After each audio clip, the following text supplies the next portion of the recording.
Baik, bismillah, assalamualaikum warahmatullahi wabarakatuh. Kembali lagi dengan channel saya Haris Fauzi, channel YouTube yang membahas tentang dunia pendidikan dan pekerjaan operator sekolah. Baik teman-teman, sebelumnya jangan lupa subscribe channel ini Haris Fauzi, nyalakan loncengnya, dan jangan lupa juga like and share video ini agar teman-teman yang lain juga bisa merasakan manfaat dari video ini. Dan saya ucapkan terima kasih kepada teman-teman yang sudah subscribe channel ini. Semoga channel ini terus berkembang dan bisa memberikan manfaat lebih kepada banyak orang. Baik teman-teman, melanjutkan pembahasan tentang PPDB Jabar ya teman-teman. PPDB SMA SMK negeri yang ada di Jawa Barat. Baik, tahap 1 sudah selesai, pengumumannya kemarin sudah diumumkan tanggal 19 Juni. Untuk tahap 1 itu jalur zonasi dan jalur KETM, jalur keluarga ekonomi tidak mampu. Nah, untuk PPDB tahap 2 itu dimulai tanggal 24 Juni ya teman-teman sampai 28 Juni. Untuk pendaftarannya itu dimulai dari Senin sampai hari Jumat seperti biasa. 1-2 Juli itu tes minat bakat.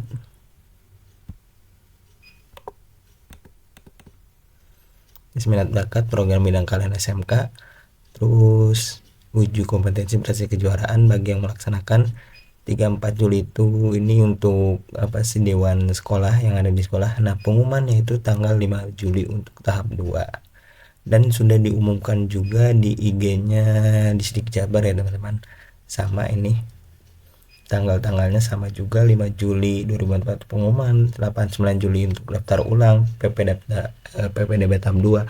Daftar ulang itu misalkan teman-teman lolos nih di tahap 2 itu, entah itu mau jalur prestasi rapot atau jalur kejuaraan atau jalur orang tua guru, jalur guru ya teman-teman. Nah, nanti daftar ulangnya itu di tanggal 8-9 Juli. Nah, mulai persekolahannya itu, mulai KBM-nya itu tanggal 15 Juli. Nah, untuk di tahap 2 ini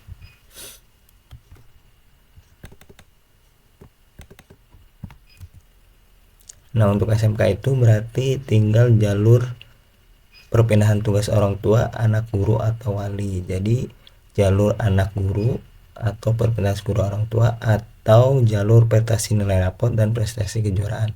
Yang SMA maupun SMK tinggal 2 ini ya teman-teman, 2 jalur lagi, perpindahan tugas orang tua, anak guru atau wali, dan prestasi nilai rapot dan prestasi kejuaraan. Ini sama teman-teman. Nah, untuk jalurnya tinggal 2 lagi.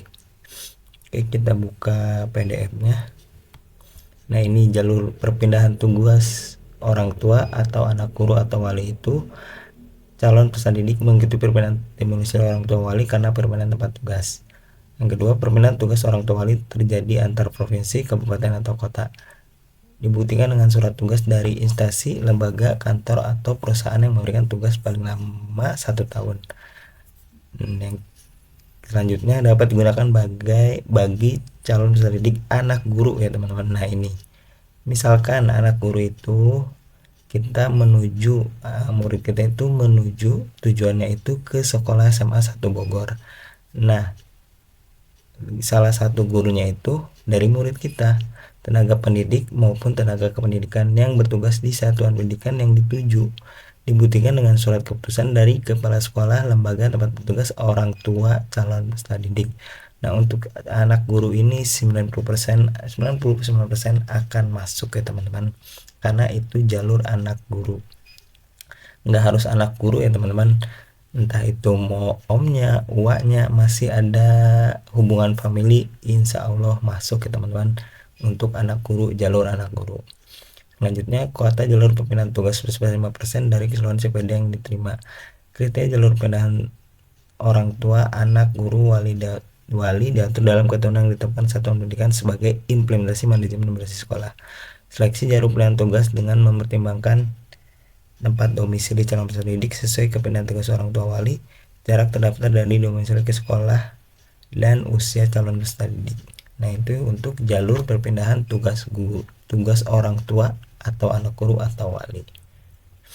Nah, yang kedua, jalur prestasi. Jalur prestasi itu ada 2, prestasi nilai rapot, prestasi kejuaraan. Nah, nanti di video selanjutnya saya akan bahas cara perhitungan prestasi nilai rapot ya teman-teman. Insya Allah nanti saya buat perhitungannya di Excel, karena sekarang itu ada penambahan nilai akreditasi. Nah, jalur prestasi dapat dibedakan menjadi jalur prestasi nilai rapot dan jalur prestasi kejuaraan. Pertama, jalur prestasi nilai rapot menggunakan nilai kognitif rapot atau nilai pengetahuan saja teman-teman. Kan dulu itu ada nilai pengetahuan, ada nilai keterampilan. Nah, yang diambil nilai pengetahuannya saja. Dari semester 1 hingga semester 5, prestasi kejuaraan menggunakan piagam prestasi kejuaraan dan atau menggunakan uji kompetensi yang dilakukan satu pendidikan tujuan.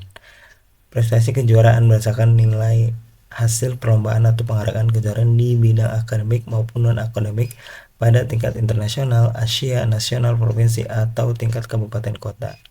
Prestasi perlombaan atau penghargaan dapat dalam berbagai bidang terutama kejuaraan yang diselenggarakan oleh Kementerian Pendidikan, Kebudayaan, Riset dan Teknologi atau Kementerian Agama, BUMN, BUMD. Kejuaraan yang diperhitungkan merupakan salah satu prestasi dari cabang atau bidang dari kejuaraan yang diperoleh diutamakan prestasi yang berjenjang. Kejuaraan diperoleh tingkat kota, kabupaten, provinsi, nasional, dan sebagainya. Kejuaraan yang diakui adalah kejuaraan yang diperoleh menjadi peserta didik SMP MTS sederajat paling lama 3 tahun atau paling cepat 6 bulan saat pendaftaran PPDB. Jadi yang dihitung itu kejuaraannya itu ketika si anak itu mulai masuk SMP MTS dan sampai semester 1 akhir ya teman-teman, kelas 3 semester akhir. Itu baru dihitung kejuaraannya, prestasi kejuaraannya. Nah, ini penyelenggara kejuaraannya. Nah, ini legalisirnya. Kalau harus dilegalisir, salinan sebagai pengarahan kejuaraan dilegalisir, piagam asli dipendeskan, diunggah atau diupload ke website PPBD dengan foto kegiatan lomba. Nanti kita bahas. Nah, jenis-jenis prestasi apa yang bisa kita ajukan untuk mendaftar di SMA SMK negeri ya teman-teman yang ada di Jawa Barat. Diselenggarakan oleh Kementerian Pendidikan, Kebudayaan, Riset, Teknologi berupa Olimpiade Nasional OSN atau O2SN, Olimpiade Olahraga Siswa Nasional, Festival dan Lomba Seni Siswa Nasional FLS 2N, Lomba Cipta Seni Pelajar Nasional, Kuis Ki Hajar kita harus belajar, Lomba Motivasi Belajar Mandiri, Lomba Karya Jurnalistik, Peserta Didik Nasional, Lomba Cipta Puisi, Cipta Lagu, Melukis dan Membatik. Nah, kemarin 2 tahun atau 3 tahun kemarin di salah satu di siswa saya itu mendaftarnya itu lewat ini ya teman-teman, Festival dan Lomba Seni Siswa. Alhamdulillah lulus. Dia itu lomba sajak Sunda dan dia itu juara 2 tingkat kabupaten. Alhamdulillah lulus jalur ini ya teman-teman.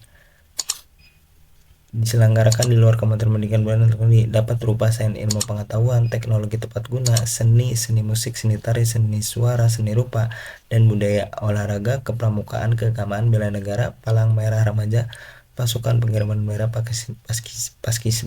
paskibra, literasi, baca tulis numerik, keuangan, TIK, dan sebagainya. Bahasa contoh debat bahasa Indonesia atau bahasa asing. Jadi yang diterima itu dari kejuaraan Kemdikbudristek atau di luar Kementerian Pendidikan, Kebudayaan, Riset, Teknologi. Yang dihitung ya teman-teman, kalau prestasi kejuaraan antar sekolah, misalkan antar kecamatan yang dilakukan misalkan di satu sekolah yang hanya diikuti beberapa sekolah, itu tidak diakui sebagai prestasi kejuaraan ya teman-teman. Nah, ini apa sih poin-poin ya teman-teman.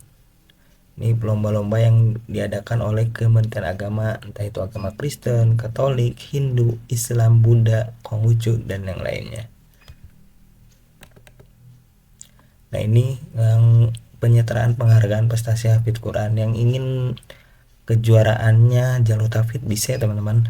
Kemampuan hafiz dengan jumlah 11-30 juz setara dengan juara 1 tingkat nasional. Nah, ini teman-teman ada boleh jalur tahfidz ya teman-teman. Ada beberapa sekolah yang membolehkan prestasi jalur tahfidz ya teman-teman. 3 juz setara dengan tingkat kabupaten, 4-6 juz itu setara dengan juara 1 tingkat provinsi, 7-10 itu juara 1 tingkat nasional. Ini ya teman-teman, jalur tahfidz boleh untuk pendaftaran di SMA atau SMK negeri yang ada di Jawa Barat. Nanti ditanyakan saja persyaratannya itu apa aja untuk yang jalur tahfidz. Ini persyaratan administratif prestasi kemampuan yang ini kalau teman-teman menggunakan prestasi kepramukaan, nanti di sini juga ada. Teman-teman dibaca saja apa saja persyaratannya yang ingin menggunakan jalur prestasi kepramukaan.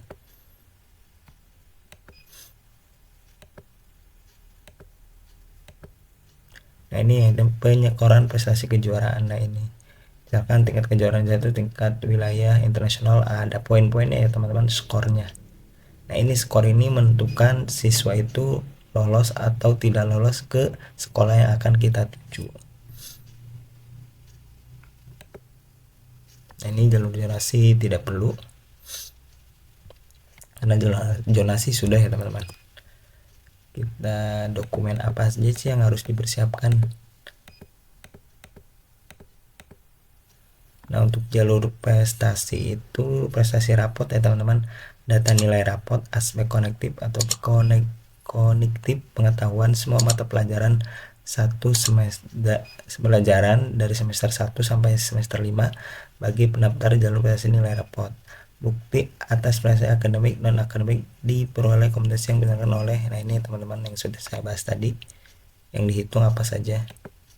Nah, ini bukti prestasinya yang nanti harus diupload, kegiatan lomba, pialanya, terus piagam kejuaraannya nanti teman-teman harus upload ketika menggunakan prestasi kejuaraan, entah itu lomba OSN, FL2SN atau kepramukaan. Nanti teman-teman harus dipersiapkan ini ya teman-teman, foto buktinya ya teman-teman.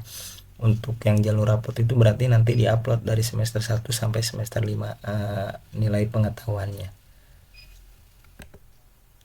Nah, untuk dokumen persyaratan khusus lanjutan jalur pindahan tugas orang tua atau wali atau anak urut, surat penugasan untuk jalur pindahan tugas wali dengan titik mangsa paling lama 1 tahun. Nah, ini ada surat tugasnya teman-teman untuk yang menggunakan jalur ini, diterbitkan oleh kepala instansi, lembaga, kantor atau perusahaan yang memberi tugas.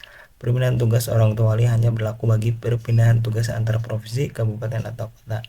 Surat keterangan dari kepala sekolah dan surat keputusan tugas mengajar administrasi bagi anak tenaga pendidik atau kependidikan.